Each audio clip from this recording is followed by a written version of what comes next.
Hi everyone, welcome back to Horrible Histories Club. Last week we read The Bizarre Tsars.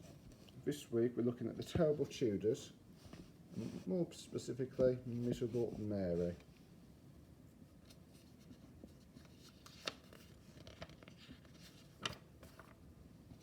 Okay. So plots, plans and serious squabbles, Henry VIII's quarrelling kids tried every trick in the book as they battled for the best seat in the land, the throne of England. Remember the terrible Tudors? Big old Henry VIII had three kids, Mary, the oldest, Elizabeth,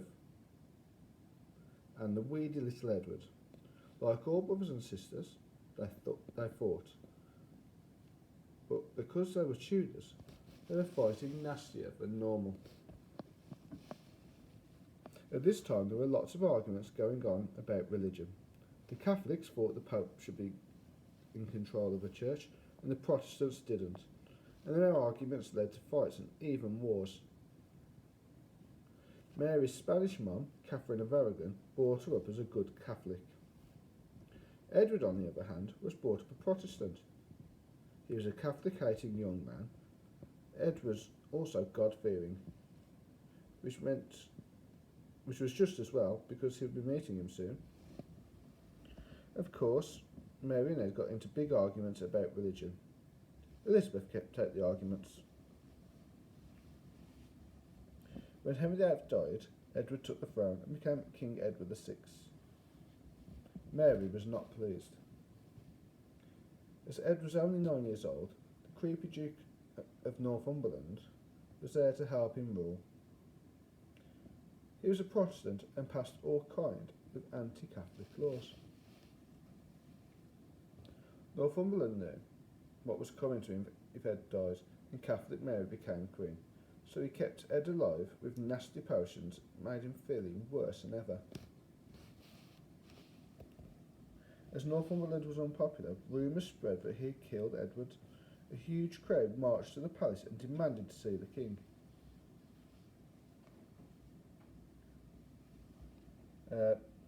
Poor old spooky Ed got wheeled out. Everyone was shocked. He looked so sick that his hair had fallen out. His skinny body was swollen and his fingers were turning black and dropping off.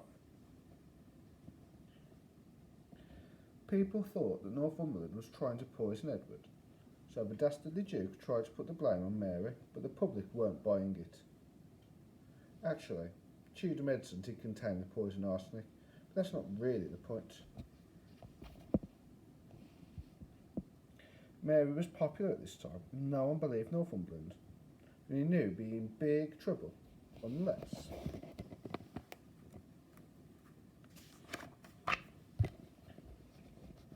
So he hatched a plan and then went to see Ed. So you can't leave the crown to your Catholic sister Mary. Why not give it to Lady Jane Grey? She's a good Protestant. So Edward died at the age of 15. When he died, they say that a sudden storm came up, lightning flashed and hailstones the colour of blood rained down. Spooky or what? Northumberland declared Lady Jane Grey queen, but the English people had other ideas. They were sick of creepy Northumberland. Jane only ruled 9 days before Mary stormed in with a huge crowd behind her and took over as queen. Northumberland and Jane got banged up in the tower to await their fate. Almost everybody was happy that Mary was queen. There were parties and bonfires in the streets to celebrate. Even the Protestants were happy because Mary said, even though I'm Catholic, I won't go around hassling Protestants. Was it a case of all's well that ends well? Of course not. This is horrible histories. After all, the terror was just the beginning.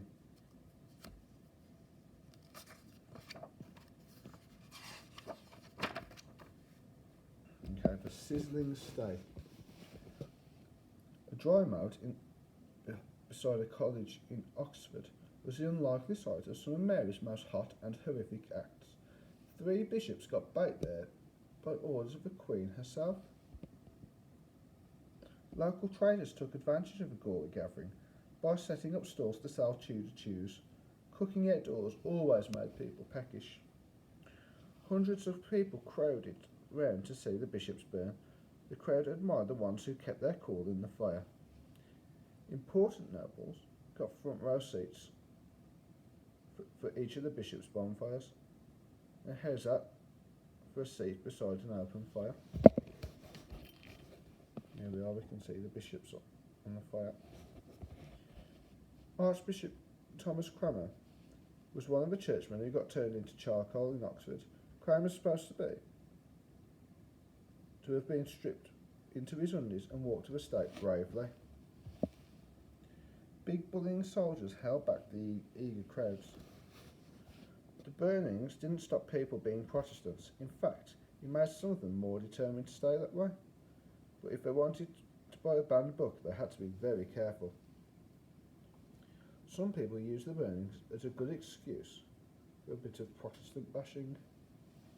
Spanish friars called upon Cranmer to give up being a Protestant at the last minute, but he wouldn't. Preachers loudly encouraged people to be Catholics. Perhaps they were worried that they'd be next on fire.